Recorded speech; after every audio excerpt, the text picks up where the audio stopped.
जय श्री राम। मेरे तुला राशि के प्यारे जातक जाति का बहुत स्वागत है आपका आपके अपने बेहद खास कार्यक्रम में। तो हम बात करते हैं कैसा व्यतीत होगा आपका सितंबर 2025।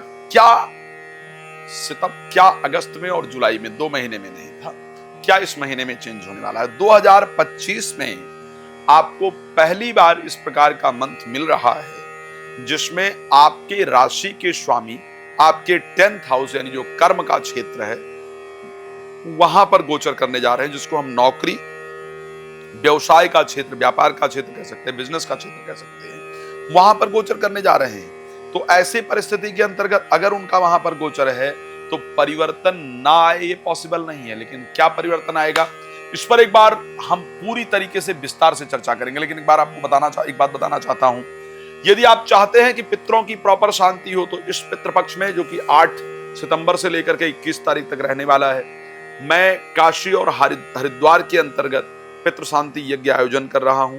आप कॉल करके अपना रजिस्ट्रेशन करा सकते हैं। अब दूसरी बात, अगर आप श्री राम कथा, श्रीमद् भागवत कथा, श्री शिव महापुराण की कथा मेरे द्वारा आयोजन करवाना चाहते हैं तो आप उसके लिए संपर्क कर सकते हैं। रात को 9 बजे, दोपहर को 12 बजे लाइव होता हूं। और वैसे आप बात करना चाहते हैं तो कॉल अपॉइंटमेंट लेकर बात कर सकते हैं। अब चलिए आते हैं उस पॉइंट पर जो आपके लिए इंपॉर्टेंट है। क्यों खास है सितंबर का महीना, क्या है बेहतर परिवर्तन, तो आपको बताना चाहता हूं क्योंकि इस कुंडली के अंतर्गत आपके जो राशि स्वामी शुक्र हैं, कर्क राशि जो कि जल तत्व राशि है, चंद्रमा की राशि है, वहां पर गोचर करेंगे सितंबर में। और राशि परिवर्तन भी करेंगे तो कहां जाएंगे? 11th हाउस के अंतर्गत 14 तारीख के बाद सिंह राशि में गोचर करने जाएंगे। दोनों ही परिस्थितियां आपके लिए काफी पॉजिटिव है, काफी अच्छी है। मेरी राय यह है कि पीछे क्या बीत गया उससे अपने दिमाग को हटा करके ध्यान रखिएगा। भूत कहते हैं बीता हुआ। क्यों हम कहते हैं? भूत ने पकड़ लिया, बीती हुई चीजों ने अगर हमको पकड़ रखा है तो भूत है। जो भी भूतकाल में जीता है वो जीवन में सफलता नहीं प्राप्त करता है। वर्तमान में हमको जीना चाहिए, वर्तमान की चिंता हमको करनी चाहिए। वर्तमान में अगर हम जीते हैं तो हमको सफलता निश्चित रूप से प्राप्त होती है। पीछे क्या निकल गया आपके कैपेबिलिटी के अकॉर्डिंग मैं जानता हूं। जो आप सोच रहे हैं या सोच रही हैं मैं वो बता रहा हूं। आप ये सोच रहे हैं बार बार कि जितना मैंने मेहनत किया उसके अकॉर्डिंग मुझे रिजल्ट नहीं, मुझे बार बार क्रिटिसाइज किया गया, मेरे कार्य का मुझे क्रेडिट नहीं दिया गया। मैं आपकी इस स्ट्रेस को भली भांति समझ सकता हूं, लेकिन उस भूतकाल की चिंता को करके अपने वर्तमान को खराब मत कीजिए। आपका वर्तमान, शुक्र एक सुनहरा वर्तमान लिखने आए हैं। तो ऐसे परिस्थिति के अंतर्गत आपको अब एक अच्छे मेहनत की जरूरत है। इस महीने की गई मेहनत भविष्य को बनाने वाली होगी, आपके प्रोफेशनल लाइफ को बेहतर करने वाली होगी। तो मेरे दृष्टि से वर्तमान में अच्छे मेहनत की आवश्यकता जरूर है और उसका रिजल्ट आएगा।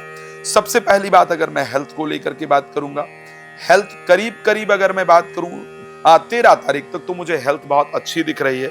14 तारीख के बाद एक चीज मुझे जो खराब दिख रही है वो है कि मंगल का आपकी राशि में प्रवेश कर जाना। जब मंगल आपकी राशि में प्रवेश कर जाएंगे तो ऐसे परिस्थिति में जो क्रोध का लेवल है उसमें वृद्धि हो जाएगी, बार बार गुस्सा इत्यादि आए और एक चोट लगने का योग है जिससे कि शरीर में ब्लड इत्यादि निकले, इस प्रकार की परिस्थिति दिख रही है। तो 14 तारीख के बाद एक तो अपने क्रोध पर कंट्रोल करने की आवश्यकता है। बहुत रिस्क लेकर के काम नहीं किया जाना चाहिए, ये एक बहुत इंपॉर्टेंट चीज है जिसको ध्यान रखना चाहिए। हाँ, लेकिन नींद की प्रॉब्लम सॉल्व हो जाएगी, नींद अच्छी आनी शुरू हो जाएगी। 14 तारीख के बाद एक और चीज जो बड़ा इंपॉर्टेंट है, 14 नहीं, वो होगा आपका 16 तारीख को सूर्य जाएंगे कन्या राशि में। सूर्य के कन्या में प्रवेश करने से आपको एक और चीज पर ध्यान देना होगा और वो चीज है कि पैसा, शेयर मार्केट वगैरह आजकल बड़ा प्रचलन में है, हम सभी लोग जल्दी पैसा कमाने की सोचते हैं। तो ऐसे कंडीशन में शेयर मार्केट में पैसा नहीं लगाएगा।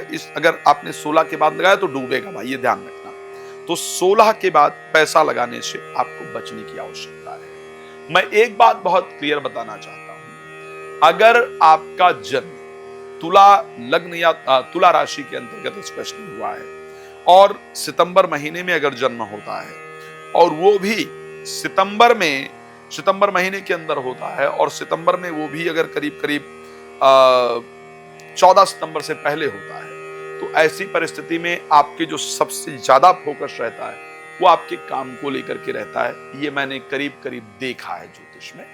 और अगर 14 तारीख के बाद सितंबर में होता है तो शेयर मार्केट, लॉटरी, सट्टा में आपका बहुत लगाव होता है, और उसके साथ प्रेम संबंध को लेकर के बहुत ज्यादा विचार रहता है। तो ये परिस्थिति रहती है।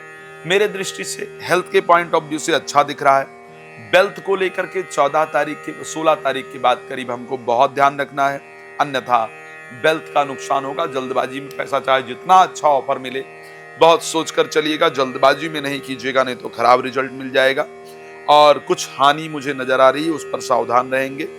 अगर मैं प्रोफेशनल लाइफ को लेकर के बात करूं, professional life month of starting के समय में अगर देखा जाए 15 तारीख तक तो मुझे बहुत शानदार दिख रहा है।